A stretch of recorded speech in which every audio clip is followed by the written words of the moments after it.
Hello, learners, and welcome to the 15th lecture in this NPTEL course on the 20th century Anglophone novel as practiced by a select group of women writers. After our long and detailed study of Nella Larsen and our close reading of Larsen's novel Passing, we move to the second writer and her work in this course. The writer is Djuna Barnes, and the novel is Nightwood, published 1936.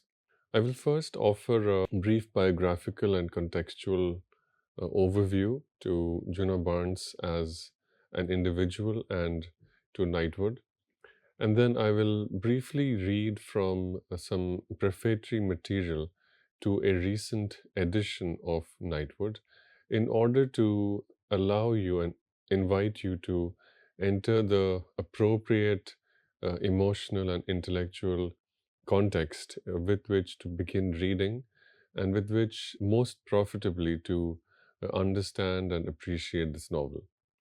So first, let's try and understand something about who Djuna Barnes was and what were the times and places through which she lived. Djuna Barnes was born in the year 1892 and passed away in 1982, is well known today as an American modernist writer who also had a career as a journalist and an artist, and is also well known for living a long and prolific life, for having a career that spanned much of the turbulent 20th century. So, another reason why Barnes is a very appropriate writer for a course like this, which seeks to map the historical turbulence of the 20th century, a series of public events, alongside an imaginative history of the 20th century as practiced by women writers. Barnes outlived many of her more famous modernist contemporaries, and Barnes lived to see many writers who had been pioneers of modernism, T.S. Eliot, Ezra Pound, and so many others, grow old, frail, be weakened by their mortality, and become confused. And so it produced a very unique kind of outlook in the part of this writer on life in general and on the long 20th century in particular. So that's one thing to note. And this is also a point of great contrast between Djuna Barnes and Nella Larsen. Larsen, as I mentioned in my biographical introduction, had a relatively shorter life, and also Larsen is uniquely placed in the sense that the ideas inaugurated in her work Passing anticipated in a prescient manner the intellectual debates and the ideas of the 20th and the 21st centuries. The same is not true for Barnes. Barnes occupies a different relationship to the 20th century in that Barnes was a great pioneer, but also lived through the changes that the 20th century brought with it. Barnes, it can be said, lived to see the ideas that she anticipated become realized and lived to see people mature into the ideas that she had already expressed in her writing. So these two women writers allow us to witness very different historical interactions between pioneering, formally innovative writing and the historical development of the world from which that writing emerges, to which that writing is addressed, the world which is influenced by that writing, and the ways in which that world grows into and realizes how it deserves the complexity of that writing. So we gain a very important perspective into the historical value of writing, even when we take a very particular identity, that is gender identity, that is, we are reading the work of these two writers because they are women writers. Even though we take a very specific identity as a lens through which to examine their work, we can still see very powerful historical relevance in this kind of writing. Now, to continue with the biographical overview, Barnes was born in Cornwall on Hudson into poverty, but also which later gets characterized as a bohemian and unconventional family. Her childhood, as biographers have noted, was marked by hardship and many different kinds of assault as well. This is something that's not documented or cannot be stated with a great deal of clinical or juridical proof, but there is ample evidence to conclude that as one of many female children in a family that was racked by poverty as well as neglect, Barnes, as a girl child, suffered assault. And this was not something that can be decoded very easily from her biographical or non-fiction writing. But if one pays attention to the diversity and the range of experiences and perspectives that Nightwood contains, one can very clearly discern that this is a voice that has been shaped by a diverse variety of experience, and the experience of suffering, trauma, or assault can never be too far or can never be too alien to the voice that we find in Knightwood. So, poverty, experience of assault and suffering, and this also was a time that opened Barnes up to a great range of cultural and educational perspectives. So, this is something that biographers frequently note, that the background that Barnes was born into, not a typical educated or comfortable background, a very challenging background full of poverty, hardship, and a struggle to survive, which eventually fed the writerly voice's ability to focus on things like power, desire, and identity. This childhood was followed by a literary career as a journalist in New York during the first decade of the 20th century. And Barnes is known to have said, partly in jest, that while she was a journalist in New York, she wrote for every newspaper except for the Times, the papers for which she was a prominent and writing for which played a prominent role in her career were the Brooklyn Daily Eagle and Vanity Fair. This early work is known to have combined daring social reportage with vivid prose and satirical humor. It's also noted by one commentator that she once allowed herself to be force fed to write about women's imprisonment. After World War I, Barnes moved to Paris, and it is here that she became part of the expatriate modernist circle that included James Joyce, Gertrude Stein, and Ezra Pound. This period and this group is frequently called the Lost Generation and is credited by most scholars as marking the evolution of Djuna Barnes from journalist to novelist and poet. Her most enduring work, Nightwood, published 1936, as we'll find out soon, is today a modernist masterpiece, and it happens to be set in this disillusioned and decadent world of interwar Europe.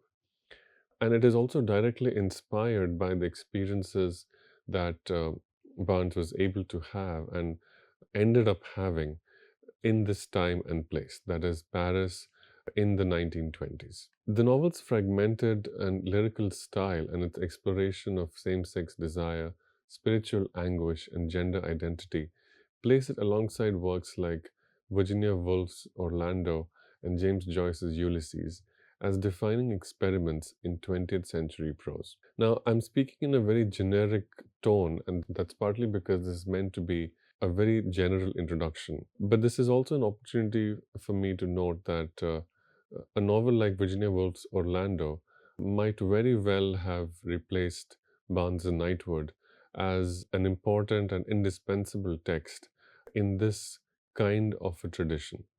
However, as I mentioned earlier, I'm more interested in exploring the work of a writer like Djuna Barnes, who has traditionally not received as much attention, as much critical scrutiny as Virginia Woolf has received.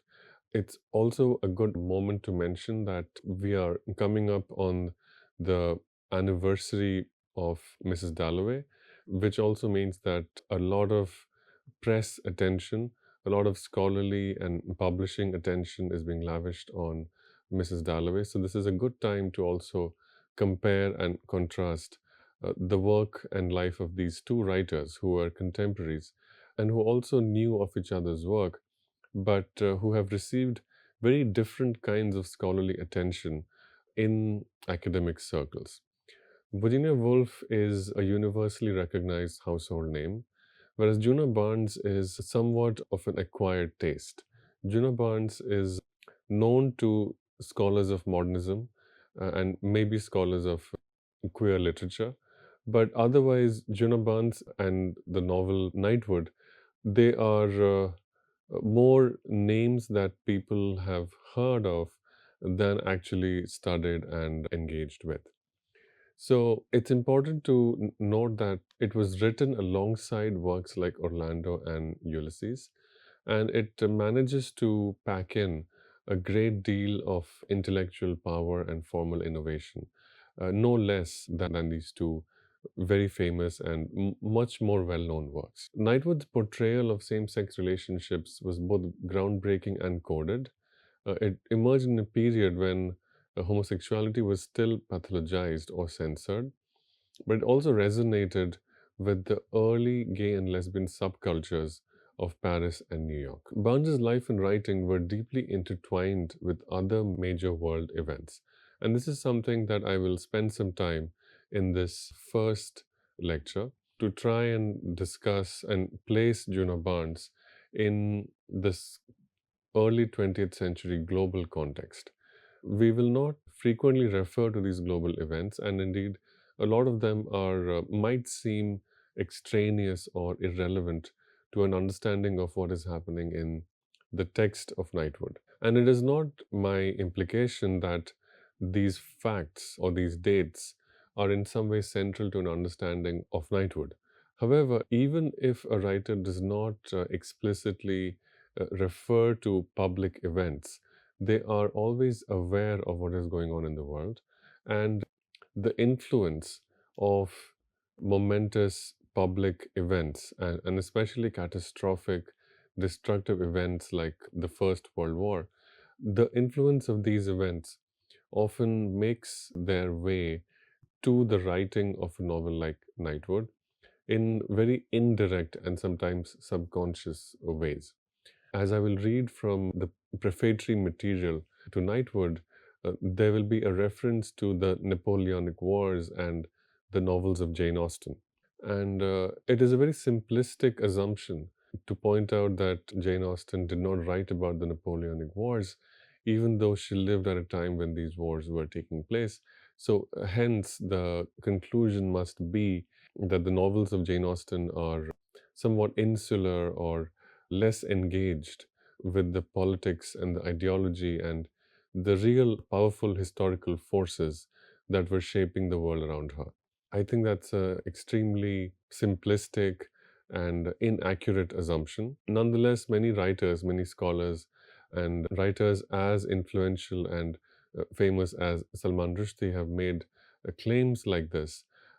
Salman Rushdie, in his book of nonfiction, Step Across This Line, makes this very famous and I think infamous claim that it would be unthinkable for a writer, or it should be unthinkable for a writer to live through the Napoleonic Wars and write only about four or five families, as Jane Austen famously claimed to do.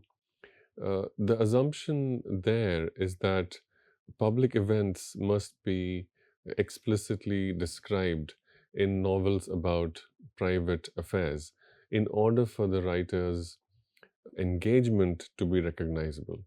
However, I think that's not the case, as we will find in Nightwood, and as I encourage you all to find in your own ways.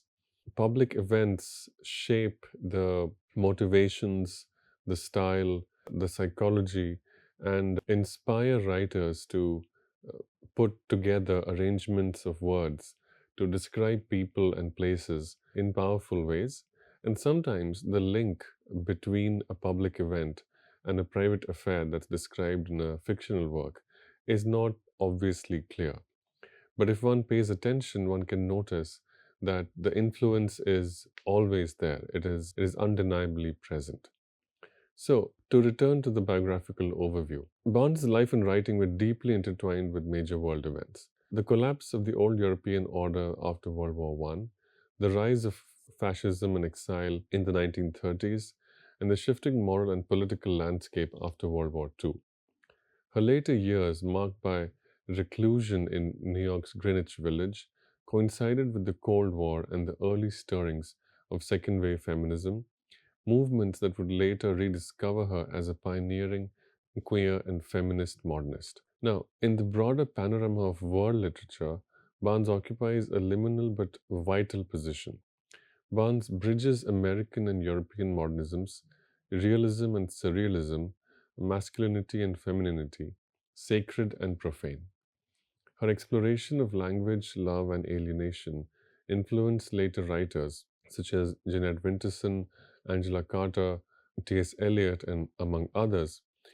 Two of these writers have declared their admiration of Nightwood in the preface and the introduction to the 2007 Faber edition.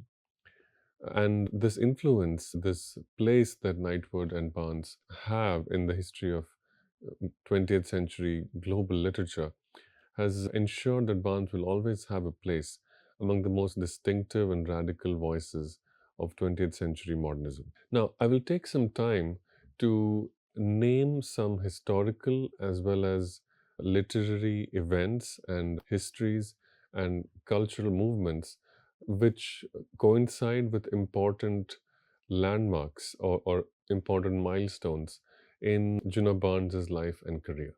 So 1892 is the year that Barnes was born. And it's important to note what state the world as well as world literature was in at this time. So, in terms of the world historical context, the last decade of the 19th century was the height of the Gilded Age. The women's suffrage movement was gaining strength in the US and the UK. In terms of the world literature and cultural context, this was famously known as the fin de siècle or the turn of the century. This has been described as a decadent time. Writers like Oscar Wilde began their very daring experiments in literary and cultural form. Henry James, W.B. Yeats, these were the writers who were beginning to enjoy a great deal of critical acclaim. Now, in terms of the evolution of civil rights and same sex relations, this was a time when Oscar Wilde's trial was taking place. So, 1895, Oscar Wilde's trial influenced attitudes towards sexuality. Homosexuality remained criminalized in the UK and was very bitterly stigmatized in the US. So, this is the late 19th century. This is the time in which Barnes was born. As we'll find out, by the time Barnes passed away, the world was a very different place. So it is not only a long life, but a life that allows us to witness the kinds of changes that the 20th century produced. So the 1910s, which is the earliest part of Barnes's life and work, this was a time when Barnes worked as a journalist and illustrator in New York City and contributed to the Brooklyn Daily Eagle, Vanity Fair, and the New York World. Barnes published poetry, the title The Book of Repulsive Women, in the year 1915. The First World War broke out in this decade. It was followed by rapid urbanization and women's suffrage activism in the US and the UK. In terms of the world literary and cultural context, this was a time when modernism began to lay its foundation. T.S. Eliot had begun to arrive and begun to get settled in London, had begun to publish work that would increase his fame as an American. He was beginning to be recognized as a bright young American who was publishing interesting and new kinds of poems. He had not yet published The Wasteland, but this was the decade when he would publish Proofrock and Other Observations. Ezra Pound had begun to publish his poems. The founding journals, literary magazines and journals, in which imagistic poems would be first published were founded. Futurism had begun to make its presence felt. So, this was a time of great artistic revolution. Although, of course, this artistic revolution existed only in some very elite circles. But it's important to note that while these artistic revolutions in very elite literary circles of London were taking place, Barnes was working as a journalist.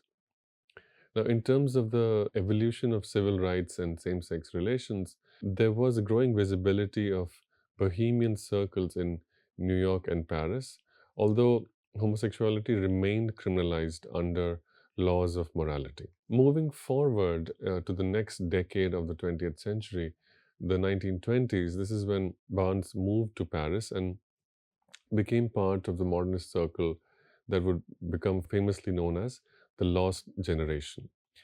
Barnes began to write short fiction and plays. A Night Among the Horses and The Lady's Almanac were published. These were satirical, coded texts celebrating the social group that was established by Natalie Barney. And a lot of very exciting and interesting scholarship has come up recently around Natalie Barney's circle. This was a circle of women writers, scholars, and some of them cultural luminaries. But they are well known today as having pioneered and laid the foundation for a queer canon, among other things. So, in terms of the world historical context, this was the decade of Reconstruction after World War One. This was the decade when the seeds of fascism were laid. This was also the decade known as the Roaring Twenties, and in which the seeds of the feminist movement, the earliest waves of the feminist movement, with all of its contradictions of race and class notwithstanding, the feminist movement began in this decade. In terms of artistic and literary history, this can be said to be the peak of high modernism. Joyce's Ulysses was published in the year 1922. Virginia Woolf's Mrs. Dalloway was published in 1925. And as I mentioned just a minute or two earlier, The Wasteland by T.S. Eliot would also be published in this decade. Writers like Ernest Hemingway, Gertrude Stein also began and published some of their most important work.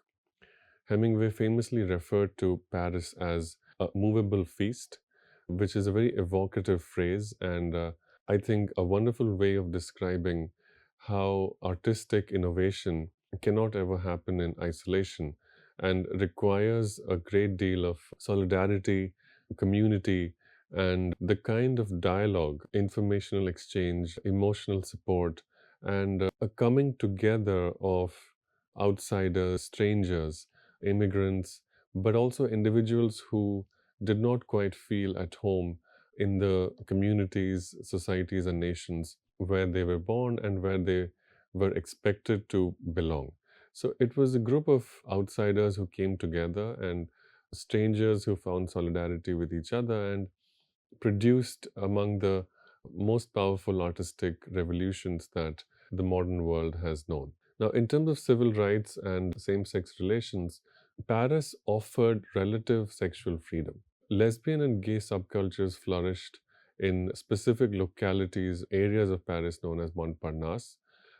By contrast, in the US, prohibition era morality intensified repression. So, this was another reason why the relative relaxation and the relative looseness of cultural mores and hierarchies of race, class, and also the expectations of sexual orientation and how men and women were supposed to behave. All of this was less relaxed in Paris than it was, say, in London or New York. So Paris became this cultural hub and it attracted a lot of people. And this is where his work, Nightwood, would find a very conducive and safe space to be conceived and composed. Now, the next decade, the 1930s, was when Nightwood was finally published in the year 1936. This is a work for which Barnes is most well known today. The publication of Nightwood came about with support from traditional and somewhat more conservative modernists, that is, T.S. Eliot. T.S. Eliot's preface to the novel, which I encourage everyone to read, it's a wonderful piece of writing, but also an important historical document. It also becomes very interesting for us to note that even though, in terms of ideology, these two writers, that is T.S. Eliot and Djuna Barnes, couldn't have been more different, but one of them, who had a great deal of influence and a great deal of cultural capital, T.S. Eliot at the time, found the grounds to champion the work of this relatively unknown writer. And the reason why T.S. Eliot champions the work of Djuna Barnes is simply but the sheer power, the sheer magic and brilliance that Eliot finds in the writing. And it's a very moving and honest and transparent, almost memoir of reading, in which Eliot describes how he struggled to read Nightwood first, but once he read it a few times and once he was able to understand what is going on, he couldn't help but be struck by the power and brilliance of the writing in that book. So, this was an important event in the life and career of Djuna Barnes. I will wrap up briefly this context and begin discussing the novel itself in the next lecture. Thank you.